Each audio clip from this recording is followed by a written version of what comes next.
Okay, we are live. Hi, everybody.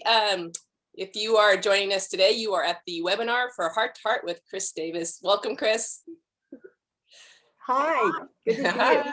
Good to see you again. That feels like so long, but it hasn't been that long, but it's been long still. So anyway, hope you're doing good.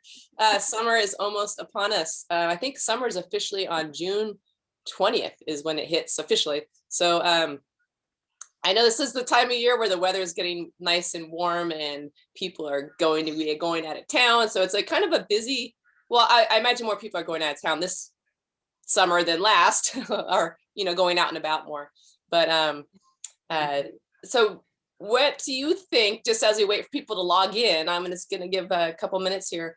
So if you are planning like a little trip or a day trip or a week-long trip, to bring your bird or to not bring your bird, do you have any suggestions on how you would make that determination? I'd only take my bird with me if I knew where I was going and I'd been there before by myself, with no birds. And I knew exactly where it was in the situations. And I would only suggest it for someone like an Airbnb or something like that, not for a hotel where people are be going in and out of your room and all that. I really do get concerned because in hotels, they'll use cleaning things that have a lot of fumes and things that can be lethal to birds. And also there's people in and out of the room all day when you're not there. There's a housekeeper and there's usually somebody who checks the refrigerator or something or, whatever. So you really, really have to be careful. And however, if you have a family home, let's say that, or what are those called? When a bunch of people own one home and then they share it. Like a timeshare. Timeshare. I was going to say ride share, but that's not right. A timeshare. If you had something like that where you knew they weren't using any bug bombs or anything like that before you got in there, or any toxic cleaners, and that there wasn't a bunch of, if you knew that the appliances like the ovens, toaster, and all this other stuff didn't have non-stick coatings on them and everything, then it's safe, to take your bird back and forth. I have some clients down in San Diego whose bird they had thought of getting rid of when their daughter was real tiny because it was a cockatoo and it was the first baby and it was all full of itself. And they were afraid it was going to be aggressive toward their child. And what happened was that I told them what to do. And we just put a little gate around, or a little removable pen around the bird cage, and so the child couldn't get to the bird, but it was a child cage barrier to keep it away from the bird until the child was old enough. And it was so cute because they emailed me and they said, our daughter's now in her 20s and we're all going to our family home and the cockatoo is still with us. And we were just talking about how you would never have been with us if it hadn't been for you, because everyone was telling us to get rid of him when she was a baby. And you said, no, we'll get used to each other. And they said, yep, it's, just one of the family. And so I think taking them like that is great. Yeah. Because they have total control. It's their house. They lock it, or, it's theirs for them.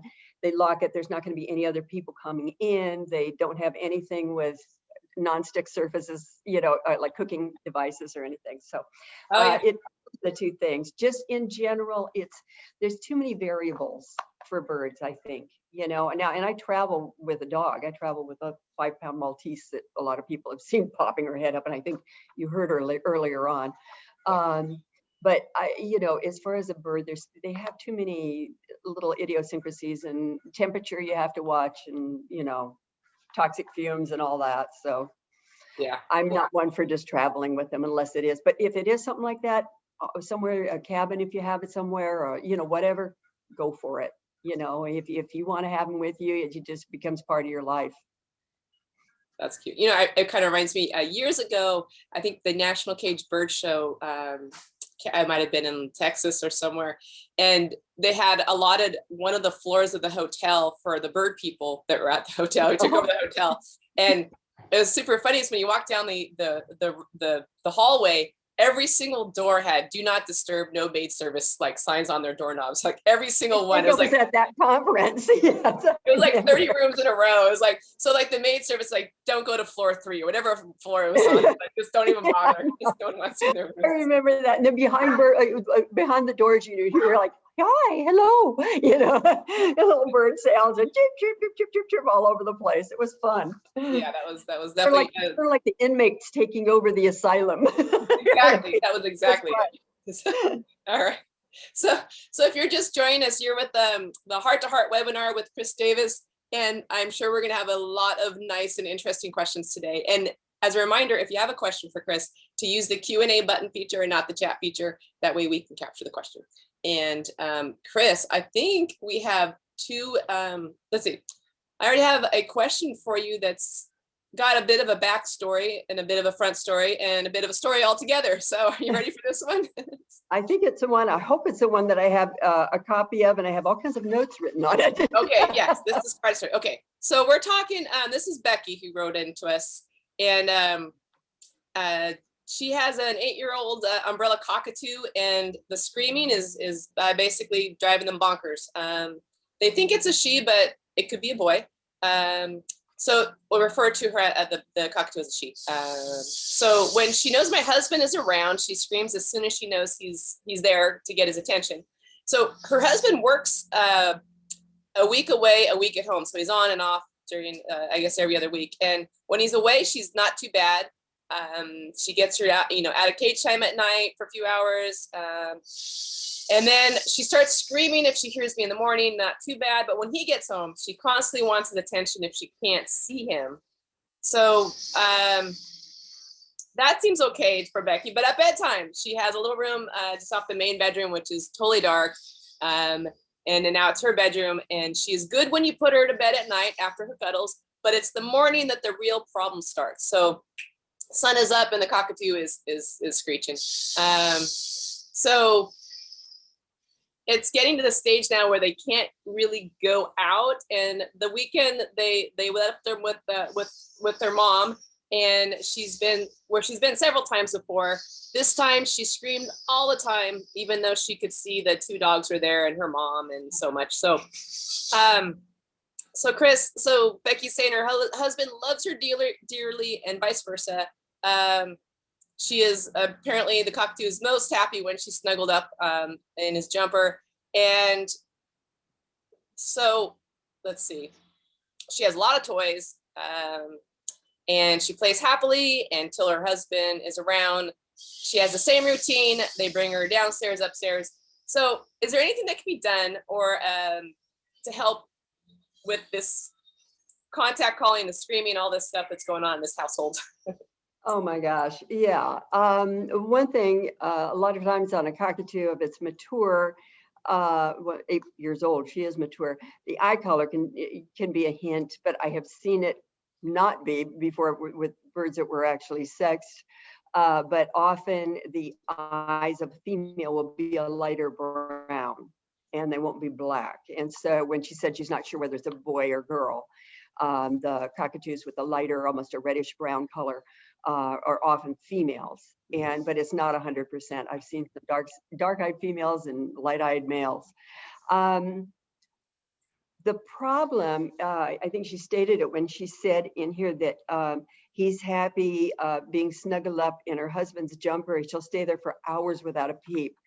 Basically, what's happening is that they're in a nest together, the 2 of them, and her hormones are just being raised and raised and raised and raised because she now has a mate. She's in her nest. She's all hormonal, and her mate is supposed to be with her all the time, or at least within view all the time, or earshot all the time. And so this is her interpretation of the husband, is that, yeah, okay, there's times he goes away, she's not happy about it, but when he comes home, he's her mate, and what he's doing is increasing her hormones, and especially this time of year.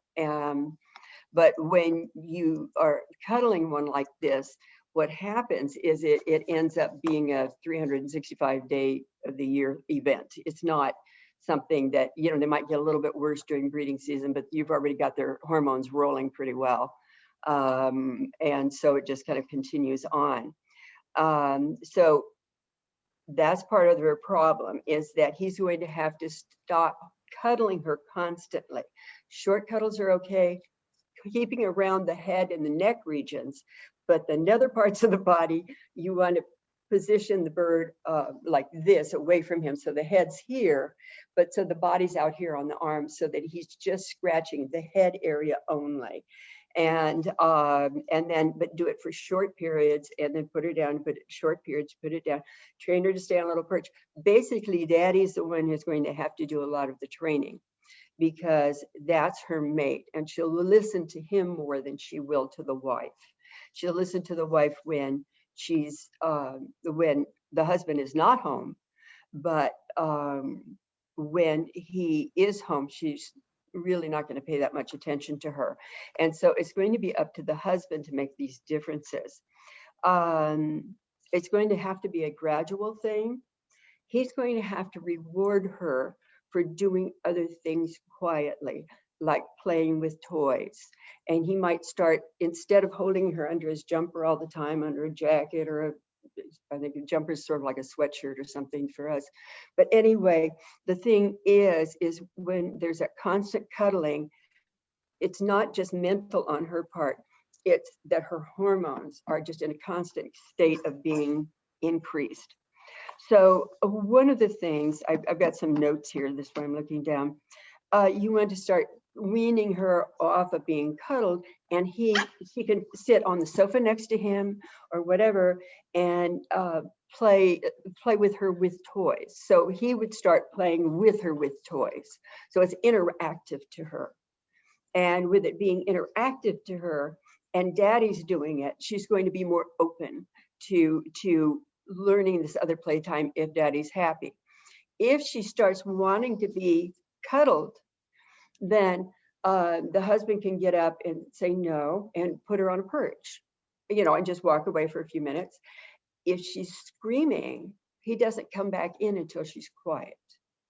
Now, sometimes people say, my God, the bird won't stop screaming. They just won't be quiet. What I do in a case like this is where, if you happen to have an old encyclopedia or a dictionary that's like this thick and hard copy, you throw it down on the floor and goes boom, and the bird stops screaming for a moment, and you walk in. I said, oh, I like it, you were so quiet. And you create a situation. Or if the bird's cage is against a wall, and you know you like come into that room, you can go boom and hit the wall behind the bird, where the bird goes, it stops screaming for a moment, and then walk in, and then he can say, oh, you're being quiet now I can see you. Because she'll understand the words, especially as they're repeated in these situations. She'll understand that don't like screaming. Daddy's not going to see you anymore if you scream. The other thing is cage covering, and I love it. There were some people that were criticizing this, oh, cage covering doesn't work because you're walking up to the bird and you're covering the cage. What does it learn from that? I thought, well, I've never taught it that way. I thought, well, you know, I mean, that's like, if the bird wants to control you, they want you to come up. Why would I do that? So the thing is if you have a cage, I suggest with screamers that you keep it like covered like 3/4 of the way. The reason 3/4 is that I want you to have a blind area that you can come from and cover the bird where it can't see you. So like if she's in her cage, and if it's a tall cage, she's screaming, then you want to have it 3/4 of the way covered so she can't see you coming in from the side or whatever, and then you just drop the cover over the other side. Now, a lot of times, they'll, you know, especially cockatoos, they'll keep screaming, and you can give her like a 2.0 earthquake, just a little boop, boop without saying a word, just a little boop, boop, and that'll often just, whoa, did you feel that? You know, and she'll stop for a moment, and then you can say, oh, she's being quiet, I can uncover her. And it's cute because the two adults can be saying this, you know, she's being quiet, I cover her, she starts to scream, then you just drop it and walk away, and then you're just quiet. And then again, you try bang, and then she'll gradually learn that, oh, they're going to walk away if I'm screaming, but if they're happy when I'm quiet. It's going to take time because, my Lord, she's 8 years old. He is 8 years old, And, you know, I don't know how long they've had this particular bird, but it's going to take a while. But she needs to know, looking at my notes again, she needs to know that the husband doesn't like her to scream. And so again, this is setting up an exercise, and it has to be 100% of the time.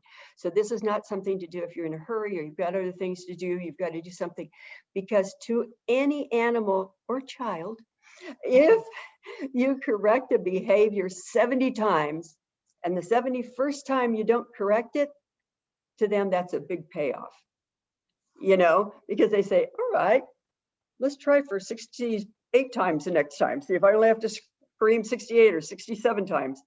And so they just, you know, and so what you want is you want the correction to be immediate. You want it to be, there's no negotiation. It just is what it is. But it's important for him and the woman to express, yeah, we don't like when she's noisy. I'm not happy when she's noisy. And when she's screaming or whatever the words that they use for her, so that she'll understand, oh, they really don't like it, but daddy is playing with me. She's always going to want to come back and be cuddled because, well, like I always told people, you know, I would describe different types of birds for different types of people. And I've always told them that a cockatoo is happiest if they could be surgically grafted to your body. I mean, you just stitch them on and just let you know, I mean, live your life. They call them the Velcro parrot, right? The yeah, Velcro parrots. Yeah. And they just, you know, either that, super glue, you know, I mean, whatever, but they want to be there. So the thing is that let me see, I'm looking at my notes. I have them all around this thing. So yeah, so that's, I think I've covered all the things. The husband's the one who's going to have to initiate this and keep it going. And the wife is going to have to uphold what's initiated. And then once that is done and the bird starts to understand, and there's no gray space at all. You know, the bird is not allowed to just sit there and scream whatever she feels like it. She's not going to get company for it, but there have to be some sort of measures, you know, and so this is where the covering comes in, but you do it from a blind area. And then if she's screaming, when you start to walk toward her, then just walk away and just nope. And then if you have to bang on the wall again or drop something else or make a weird noise, then you do that again. So basically what's happening is she's slowly going to learn that, oh, this is just not going to be tolerated. However, if he does it 100 times and the 101st time he cuddles her, those 100 times were wasted. It has to be, I mean, it's a line that needs to be drawn with many cockatoos. I'd say probably the majority of cockatoos. That's who they are. You know, that's why there's love bugs and they're fun to be around, you know? Yeah. Okay. That's interesting. And then we have, so we're going from cockatoos to cockatiels for our next question. So the next question is about cockatiels and of course mirrors, because we know cockatiels and mirrors kind of go hand in hand sometimes. So Maria has she adopted a 2-year-old cockatiel named Tango about 1.5 years ago. And Tango came from a family that was busy and didn't have time to care for him. And he was bonded to another cockatiel, a male in a separate cage, but who passed away prior to them taking in. And they both enjoyed out of cage time together. So Tango has since become obsessed with mirrors and anything reflective enough to reflect his appearance to an unhealthy level. So basically, Chris, Tango's becoming aggressive to protect the mirror, going so far to swoop and attack anybody nearby, and he draws blood 100% of the time, which for a cockatiel, you know, that's a pretty dedicated nip there. So, Yeah. So his previous owners had to keep his wings trimmed for that reason. So Maria has done her best to keep him away from anything with reflective surfaces. But, you know, of course, cockatiels can find their image in just about anything shiny or reflective, right? Well, they are the handsomest birds in the world. That's right. So it's still an issue today that she's having this problem with the mirrors. So unfortunately, she doesn't feel like she can allow the type of freedom without him finding his reflection somewhere. it almost becomes to the point where it's impossible to separate him without using a towel to move him. So on another note, when she first got him, she made the mistake of spending too much time with him, and he's bonded to her, not as a mate, but at an unhealthy level. So he has separation anxiety and will scream when she leaves the room or if she goes the other side of the room.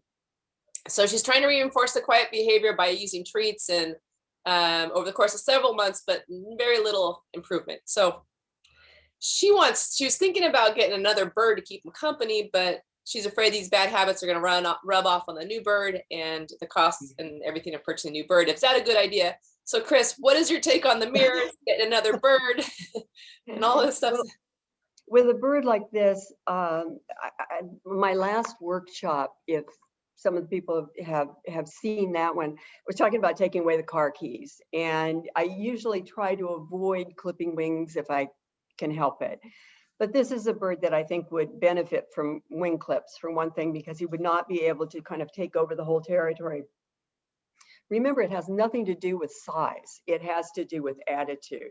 And if a bird can get to places that are very high or get wherever they want, then the area that they're flying in, if you have a bird who's more assertive, then that bird is going to take over that area. And if he doesn't want you coming near something, which is often like, let's say, a reflective surface that would be considered to him as a companion almost, you know, that reflection of another bird, what would happen is that then he's the boss. And for you, you can try all the right exercises and they're not going to work. Whereas if you have a mellower little guy, he could be flying around and be just fine with everybody and want to sit on people's shoulders and be with them instead of, well, they all like mirrors. I would say cockatiels are pretty vain, but they're so cute anyway. Why aren't they? But, you know, why, who wouldn't be if you were that cute? But the fact that he's biting and drawing blood, the fact that he has this separation anxiety, I'm wondering that if perhaps, and I'm thinking it's probably more likely that this particular bird has been raised in a colony instead of in, let's say, a little clutch where somebody raised, like hand-fed 3 birds or something, or four cockatiels at a time out of a little clutch. This is a bird that could have been colony raised, where mom and dad fed them mostly, and then they were taken out and kind of hand tamed and everything else, because it seems like he's more imprinted on birds as a rule, and that's why he would seek the reflection. That's also why he would like having another bird with him. And so he's psychologically, I think that this bird is more attuned to other birds than he is to humans. Whereas if you have a hand-fed, domestically bred and raised baby, you'll find a bird that is more interactive with the humans. And we're often getting a companion's a really bad idea, because then they don't want anything to do with the other bird. And I've seen that happen a lot, where people have gotten like another macaw or something because they think they're macaw needs company, and the macaw is outraged because this other bird is in the house and he doesn't like it. You know, he was the only child, and then all of a sudden here's this other one. Yeah. So about my notes here on him, the colony raising would also then buy into this aspect of him where he's the separation anxiety, where he's afraid of being by himself. I think it's more that than just separation from a particular individual. I think that probably he just doesn't like being alone, and he has a difficult time dealing with that. So he also, having that mindset, what would happen is that he'd be trying to control his environment for security and for possible, as he perceives it, survival reasons. And so when we're dealing with a little guy like this, who's not as interactive with the people and is very territorial and enjoys being with another bird, we have a bird that's not really well socialized to people. And if his wings are clipped and they don't have another bird, they may notice some initial depression, but he also will then look to them more for companionship. And that's where you can start working on on correcting like the biting behavior and things like that. So let me see. Okay, so this, I made notes on this one too, because I was sent this before. So anyway, what we're dealing with is somebody that we want to give him the illusion of not being alone. So if the person leaves the room or leaves the house, I'd probably leave on a radio or a television, something like that, where there's ambient noise, there's kind of that racket going on, you know, of some sort, where he's got the feeling that there's somebody else. When you have a bird that's in survival mode, what happens is that a lot of times, just if the house is quiet and empty, just a trash truck going outside or any outside noise, maybe, you know, the mailman or a horn beeping, or even a screech, if you live out in the country, a screech of a predatory animal, bird, it can all set him on edge, you know, make him frightened again. But if you have this ambient noise going on where there's always a radio or a TV or something on, those little noises that frighten him are not going to be triggering that, you know, behavior. And so he will feel like he's not alone. And usually with birds like this, I usually remove all reflective surfaces that I can. It's hard to remove, you know, like the glass surface on the stove or whatever, you know, on the front of the oven or whatever, or on the front of the microwave or something. But the thing is again, with his wings clipped, if you can get him to refocus into being with people, if his prior owners, if they still have contact with the prior owners, I would talk to them about this. I would just ask them if they knew if he'd been colony raised or not, because even if they said he'd been hand fed, it would probably be one of those things where they're hand feeding like 50 of them, you know, it's a bunch of different clutches at a time, but they're not really being cuddled by people and talked to and held up and, you know, don't look pretty and all that makes them go, oh, I love people. And so I don't know where he is with that. And that's something that they won't know until they start working with some of this. But definitely, I would definitely have his wings clipped. And you want to have a good job done on it. Make sure it's an avian vet, or if they have a friend that has birds and their wings are beautifully clipped, certainly to go ahead and have them do that. The biting behavior, it will lessen. He's going to be upset being in the cage a lot, or on top of the cage if the cage is low enough. If it's a smaller cage that you can put, where if he's on the outside, the top of his head at chest level, when you're standing next to him, then you could go ahead and let him be up there, but you'd have to have like a little perch or something for him, a little play area, like a little, just inexpensive little wooden playpen. And then give him a bunch of little toys and things, not reflective, but a bunch of little toys. Like they like those little, the cockatiels like those little balls that are like, they're not solid. They're little balls that have a bell inside, you know, and they're kind of like a net type, and not net, but they're made out of plastic. But they like those for making noise and kicking them around and everything. So I think that would help in time cut down on the aggression that they're talking about here. And the reason he bites so hard is because he's frustrated. You know, he understands the rules according to birds.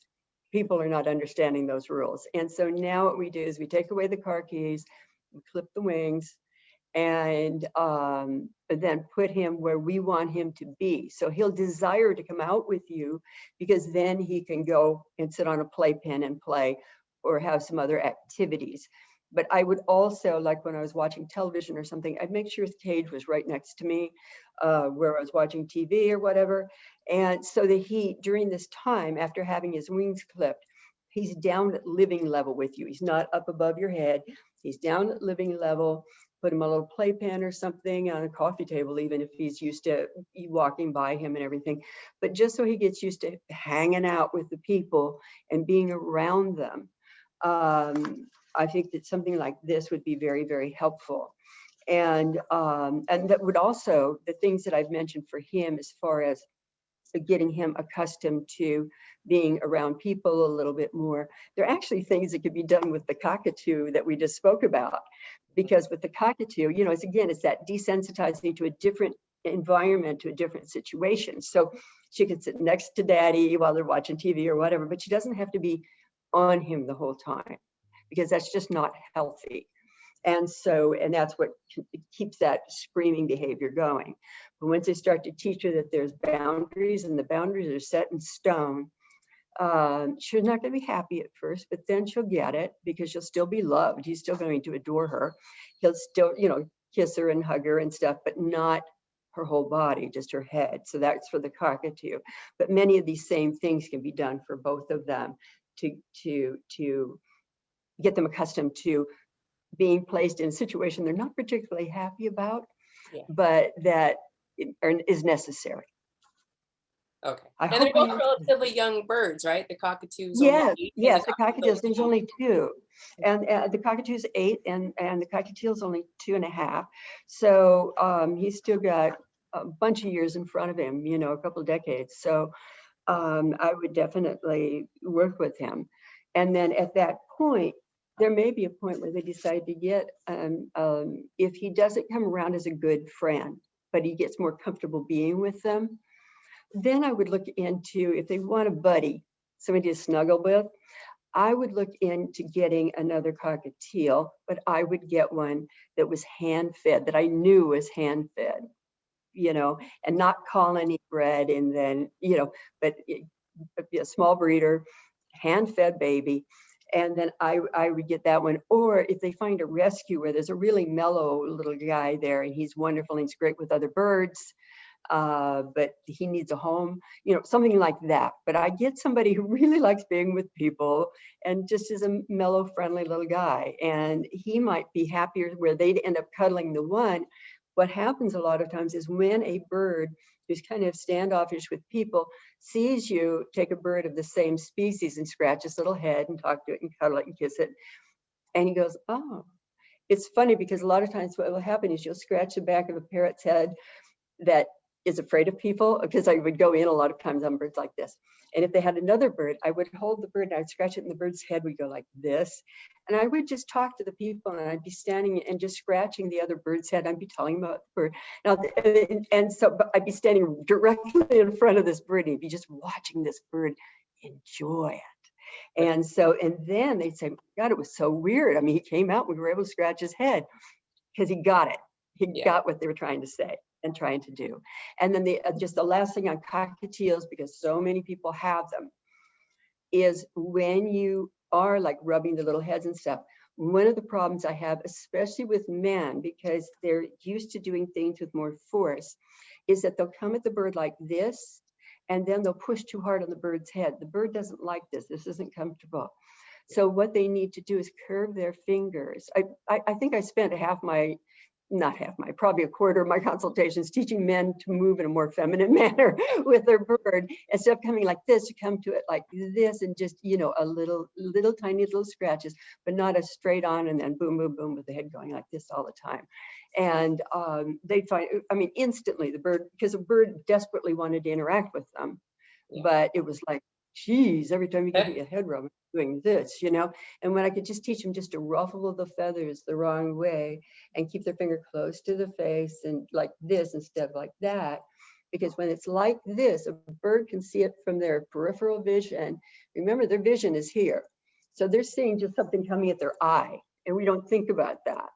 Yeah, with us. Or the claw machine coming down above them, right? Like that. Yeah, and that's it. They because their eyes are here, and we wouldn't like somebody coming at us like that. We'd back off too. But that's what happens to them when you come to them like this, because their eyes are here. And that's also, I've got to tell everybody this, because I know there's other questions, but I got to say this because it's something that everybody's going to notice once I tell them this.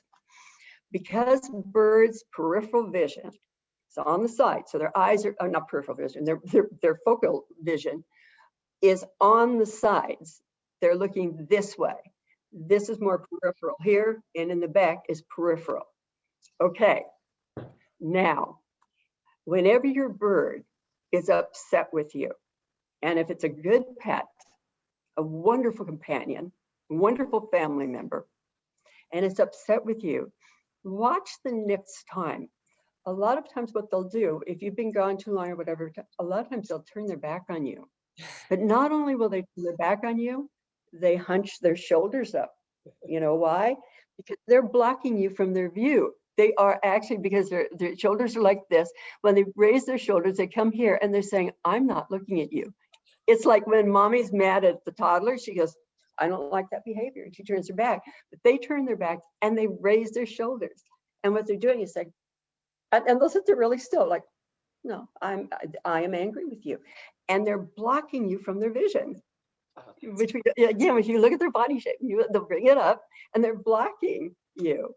And I find it hilarious, but you know, I mean, it just so many times people say, well, I was gone and all this. I'm looking up and the bird's like, he's over there, his back to him, his shoulders are up and he's like steaming, you know, he's angry with the people because they went on vacation or something. And then they came home, you know, they didn't take him with them. And so anyway, I had to tell that because everybody who has a bird, if they have a really close relationship, they've seen this at some time or other. Pay attention. He's telling you he's angry with you. It's like the child who comes home after curfew and the parent waiting up all night and they're just, it's like the ultimate birdie disc, the body language. It's like the crossed arms with the parent. You know? Oh man, that's funny. I remember that with my Amazon, did that when with my bird sitter. He's like, I don't want to see you. I don't know who you are. I'm just going to turn around. Mm-hmm. All right. So our next question is from Anne, and Anne had a question about a budgie.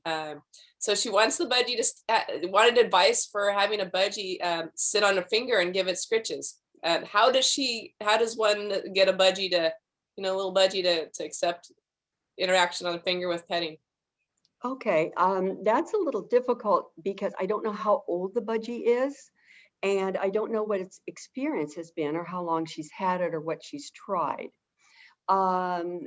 If it's comfortable with her and with her hands, that's where treats come in handy, a little something that he really, really loves, and giving him just the tiniest bit. People forget they'll give a bird a treat that, well, it looks bird-sized to them because it might be something this big, but to the bird, it's like giving him something huge. And then they wonder why he doesn't want to repeat the behavior. It's so if there's something that she finds that he really, really likes, to start offering that while he's on his perch in the cage, offering that to him. And then as time goes on, what I would do is I like mess with the perch a bit, like I'll just touch the perch while he's sitting on it. I'll stroke the perch, but I'll keep my hands close to the perch. I don't do like this or whatever, but I'll keep the hands close to the perch, take my fingers, bring it down to one or two, probably one with a budgie, but and then just move on the perch like you're wiping something off, and look at that part of the perch. So if the bird's afraid. And then what will happen is then he can be given a little treat, and then you can just go back and slowly get closer and closer. And then from there, you could try to get him onto a perch, or if you think that he's not going to bite, and I mean, budgies are little, but they can bite hard. Especially, they like to go for cockatiels do too, the cuticle, And so anyway, the thing is that you've got a little guy. We don't know. If I knew more of a history, because that's how I work. But for, regular training is treats and then talking to him and correcting and then giving him a treat and then, and just getting closer and closer and successive approximation, a little closer, but not pointing at him this way, doing this on the perch. So you're away from him, and he could see your whole hand there, what it's doing and stuff, and just start just sliding this much along because he's just a little budgie. So you have to look at the world from his size. His body's just big. So you have to look at the world from his size and see how if what you're doing appears threatening to him or not. And if it's threatening, you say, oh, it's okay. And you just back away a little bit. You just, you notice that he's feels threatened, and you just go, yeah, it's okay, I'm just getting this off your perch or whatever. And then you just move things around inside of his cage, like his papers or his whatever, how you ever have it. And just do things like that. When you feed him, you can give him like one special treat or whatever on top of his regular food or next to it or whatever, or leave it in a special little location, like if you want to get a little corner perch and leave it there, so that he starts saying, hey, you know, this person's pretty cool, you know, and they're going to give me stuff. And then you can see if on a really small bird, for a perch, I just buy a duplicate of whatever perch they're on. If they're not on like a manzanita perch or something like that, if they're on a regular little bird perch, I buy another one of exactly the same size and appearance to use for getting them onto it, because then you know they're going to be absolutely comfortable. It's not going to be too fat or too fat or too skinny for their little claws to hang on to. And then when you do that, whenever you're able to finally get him to step onto the little perch, I'm trying to say very quickly, where's my pen? I was going to use it as a prop here. What you would do is, let's say, this is my straw for my water. There you go. Anyway, it's dribbling. So what you would do is, let's say, from the side here, my thumb is where the budgie would be. He gets on your hand. Can you see that? He'd get on your hand, and then you immediately slowly do that, and you put him back where he can get on the perch again. So basically what you would do is, you're not going to take the perch and go, oh boy, he got on my hand, because that's the last time he's going to get on your hand for probably a month or so, because you've just given him a heart attack. But if you can get him there, and sometimes they'll just go with one foot at first because they won't understand, you know, or whatever. But anyway, but what you can do is you get him onto the perch. Keep in mind, he always needs to step up. He doesn't want to step down. And you may want to then push a little bit against whichever leg you notice that he tends to step with first. So if he's right-legged, left-legged, you push against that leg first, and then you make it straight. You let him get onto the other one, and then you immediately drop it, not fast. You immediately, though, drop it so that it's a comfortable distance for his short little budgie legs to reach over and get back on. And again, you can take the perch. And again, if he's right-footed, you put this side closer so he can urge. It'll touch the bottom, his chest, and it'll urge him to climb with that foot first. Being a budgie, a lot of times they just kind of hop from one to the other, but this would work on large birds and small birds. Okay. But you have to remember their legs are not this long, and that it's hard for them to step down. It's way more comfortable to have them step up, which is great because it acts as a cue. And then when they see it, that they're in front of a perch that's higher, a little bit higher enough for the little birdie legs, then they'll learn that, okay, and it's almost straight across for a budgie, but for a bigger bird, it would, you know, you take the size of the bird into consideration. But basically what he'll learn is that, oh, he doesn't have to experience this thing. And once you do that, you can just say, good boy, you give him a treat, you just, you know, just walk away. Don't do it over and over and over again, because to him, that's more punishment. You know, it's too much. But if he just says, oh, well, she just wanted me to get on the stick or on her finger, and then I get right back off, that's not bad, you know, and give him time to think about it. And they got a treat for it. You know, so. Chris, would you recommend working in a smaller space? Because I imagine like a budgie, you know, very flighty little fellow right there, little bird. I think when you have a bird, and that's why I was saying, I don't know if this bird is one that's been around people a lot, or if it's colony raised and hasn't really been handled that much. If it's been around people a lot of times just working inside the cage like this will be fine, and then he'll finally just come out. If not, and he's been colony raised, then he probably will need his wings clipped. And again, you can let them grow out once he's comfortable with people or whatever, and as long as he's not, you know, swooping down and trying to kill you, you know, when you walk, you know, past his cage or whatever. But the thing is that you, by clipping his wings, you're I'm going to say, you are lessening his ability to get away. By doing this inside of his cage too, is that you're not dragging him from his safety spot, which again, I don't know if he's been frightened by people before.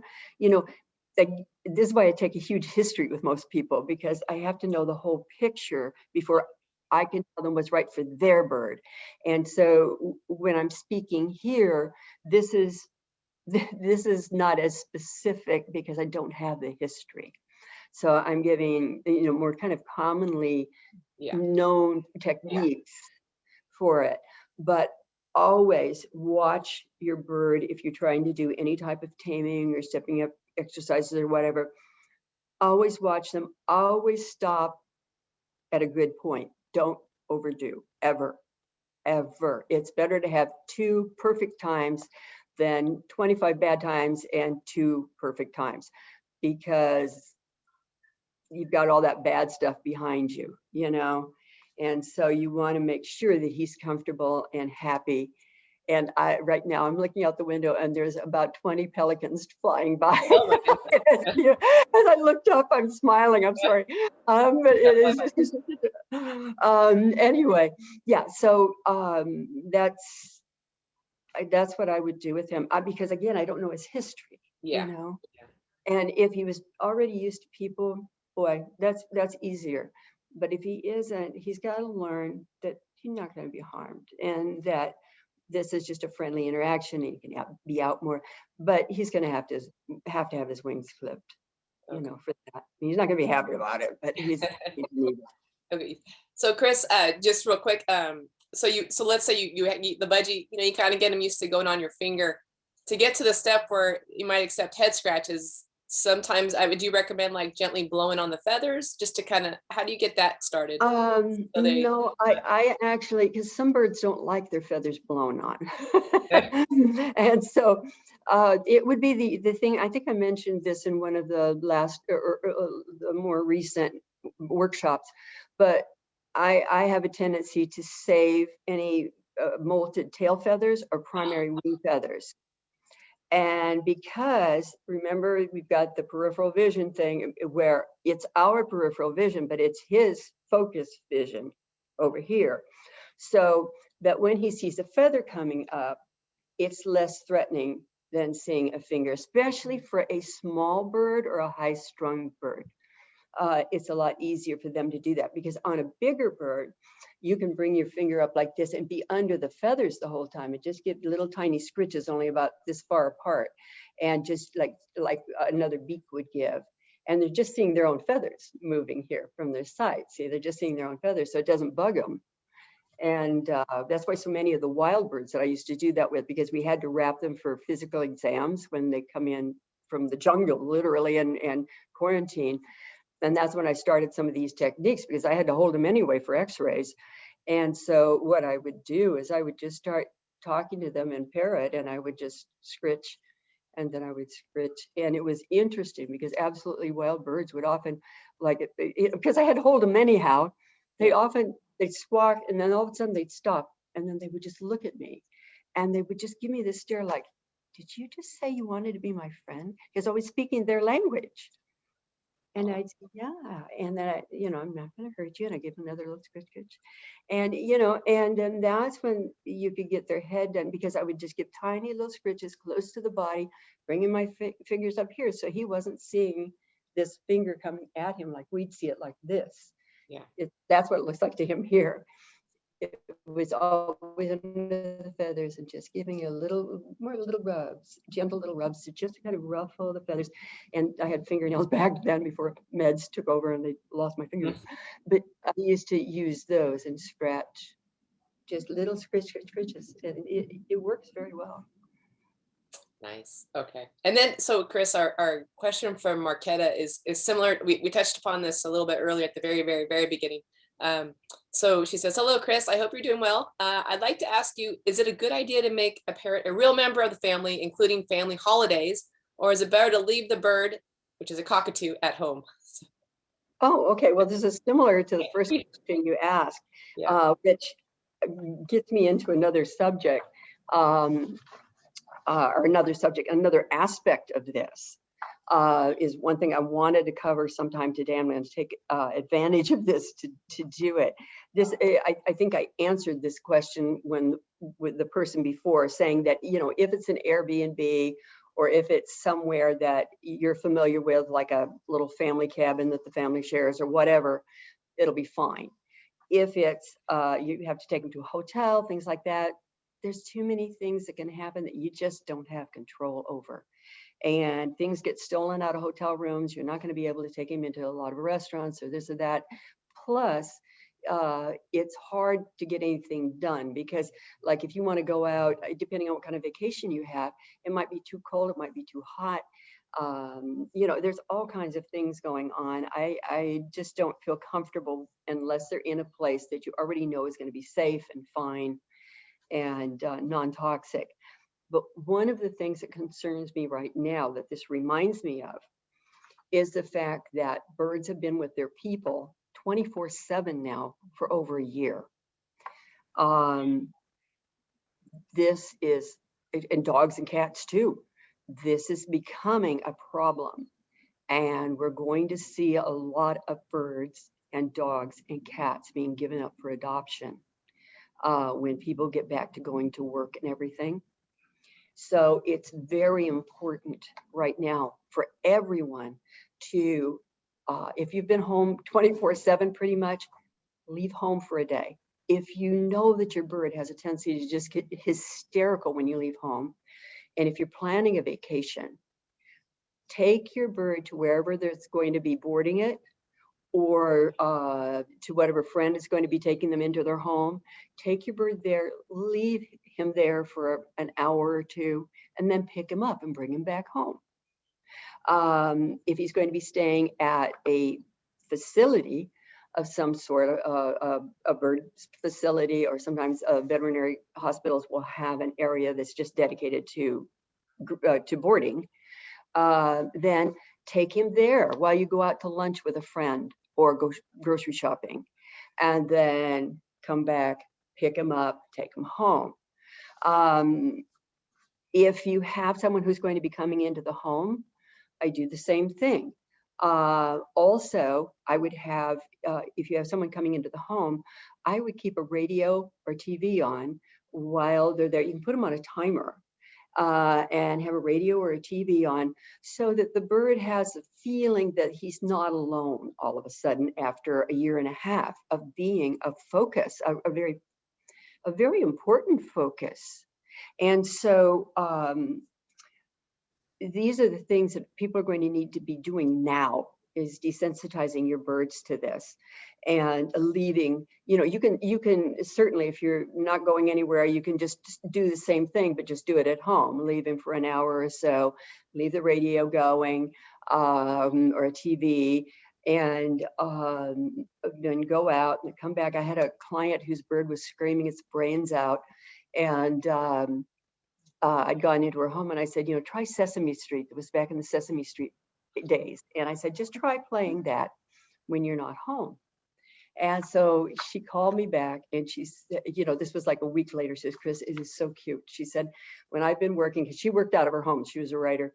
She said, when I was working, she said, I was able to keep him in the other room. He wasn't screaming. He'd be watching Sesame Street. He loves that program.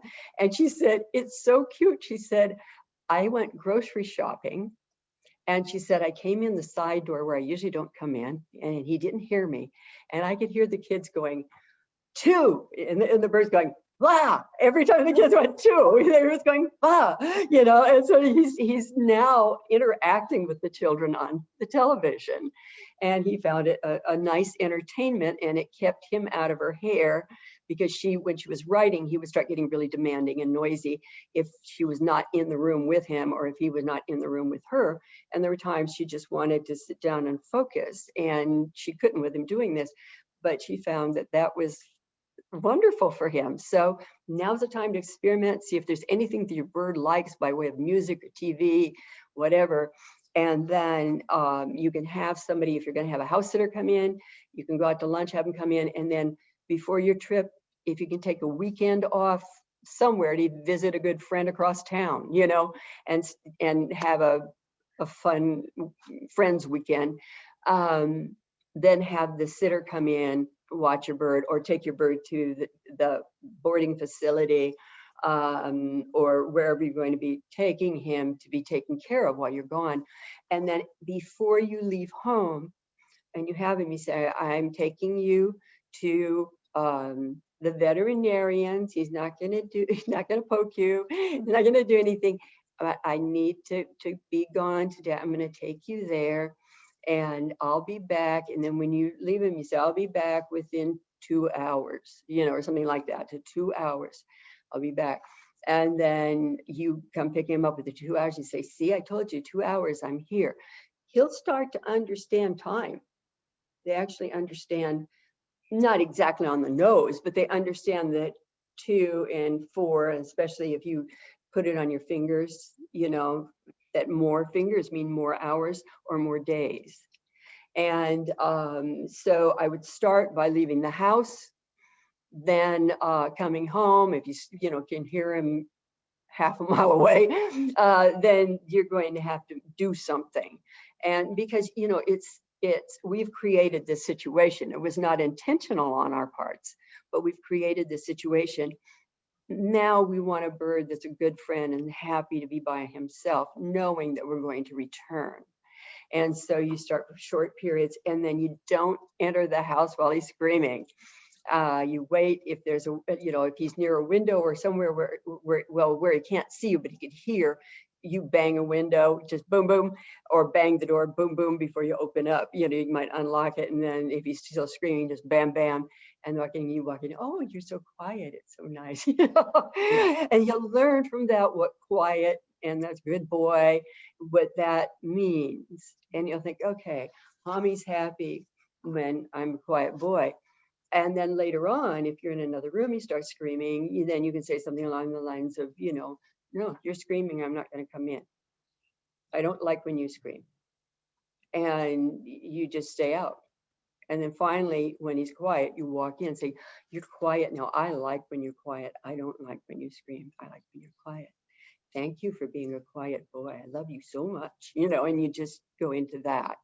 So anyhow, I just want everybody to know about that. And also with friends and house sitters, make sure that they understand birds, and make sure if you're taking them to a person's home that they do not have any non-stick stuff that they use regularly. You know, if you have to bring one of your own skillets in a saucepan and everything else, and that goes with the bird, you know, for cooking while you're gone, so that you're reassured that he's not getting anything that has a non-stick surface.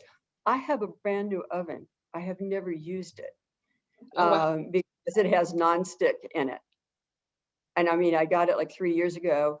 I didn't realize they had non-stick on the inside. I've never used it. I use a toaster, an ancient toaster oven, you know, and make just smaller things. And you know, so it's like I've got to get another stove one of these days. But you know, I've been able to make do with the little thing. But you know, the things you don't think about, even some heaters have got non-stick surfaces on, you know, some room heaters and stuff. So you really have to be careful. And the people need to know that. I just read a guy, I was on the computer and I was reading where this man was saying, oh, that's a bunch of garbage. You know, it's not true. He says, you know, they're just overreacting. And I thought, I know people that have lost a complete household of birds when a pan overheated. And it's not your imagination, it is true. Wow. So you have to be very, very careful. And even if it doesn't. Anyway, I would tell her, you know, with regard to the, go ahead. I'll say, even if it doesn't like kill the bird, it could certainly make them feel unwell as well, non-stick. Oh my God, yeah. And when they die from this, it's awful because they drown. Their lungs get filled with liquid and they drown. And there's nothing you can do about it. You can take them to the vet immediately and they're going to die. Wow, my God. So yeah, so and that goes for, you know, any type of spray. I had a client who adored his blue and gold macaw, He had a birthday party for him, catered, you know, everything. And people were coming with gifts, and they said, "Oh, we thought it was for your parents." He said, Oh my "No, it's goodness. for my parrot." Okay. Well, he was going to move, and his friend decided to help him out, and his friend detailed his truck that he drove. And his friend detailed his truck, and he took the bird to his new location, which was only like 10 minutes away. That when he brought the bird into the house, it was fine. He looked at it a few minutes later, and it started to look kind of funky. And then he noticed it was hanging onto the bars with maxillas of her beak, and doing this because they'll do that to try to breathe, to try to extend their trachea, and try to be, because he's filling with fluid in his lungs and in his trachea. He's drowning. And the man uncovered him the next morning and found him dead that way. And the man, it destroyed his life because he felt he killed his bird. And his friend was just trying to help him out, but not understanding that whatever he'd used inside the truck, where this bird had gone all the time, the guy had a little sports car and he had a truck, and the bird would go whichever he used to go to work. And because he was able to take him to work with him. And it was heartbreaking. Wow. That Yeah, is, so, you know, I don't want to be alarmist, but dang, I am alarmist. yeah. I've seen too many in the last 50 years. And that's also a good reminder that if you are using any questionable, like anything that like an aerosol or something, to really ventilate your area, maybe open all the windows and make sure that you got a nice airflow, so at least it can kind of, right, and when in doubt. Yes. Yeah. So that's what I'm concerned about is, number one, your bird's well-being. Number two, I'm interested in behavior. But the first one is their well-being always. Yes. You know. Yeah. Oh, you got their back covered for keeping them healthy and happy. It's nice. Wow. Well, Chris, that's a necessary topic to cover. So thank you for reminding us about all that. We were out of time for more questions today. So I'm going to announce real quick our winner of today's giveaway, which is going to be a product, the tropical fruit pellets for your bird, as well as another product that Lafeber that your bird would like to enjoy. And that is going to go out to Sheila. So Sheila L., someone from the Lafeber office will contact you next week to send that out to you. So congratulations, Sheila. Hope you and your bird enjoy that tasty, those tasty food items coming your way. And Chris, before we sign off, I was just going to remind people what we have coming up. Our upcoming webinar next Friday, June 11th, we're going to be on with Dr. Lamb, and it's a new series, a new episode that we're starting. It's called Avian Vet Insider. So she's going to give us a vet insider look at what she does, and she's going to give us for the first episode, it's going to be the most common cases your avian vet treats. So if you want to find out what your avian vet is typically looking at when they have a bird client come in, you'll want to tune in next Friday and find out. And let's see, Chris. So once again, it's always a pleasure to have you on. Everyone, I mean, I got all these thank yous and everything. Everyone loves your advice and seeing you. So thank you for your time again today. Yeah, thank everybody who's joined us. I so appreciate it, and I thank you very much. And please feel free to contact Lafeber Company if there's any subject that you want me to cover specifically. Oh, that's a great idea. A few more intensives. So thank you again to everybody. All right. And on that note, we will say goodbye for now. And everyone have a great weekend. Be safe and all the best to you and your flock. And Chris, we'll see you next time. Thank you, everybody. Bye. Bye.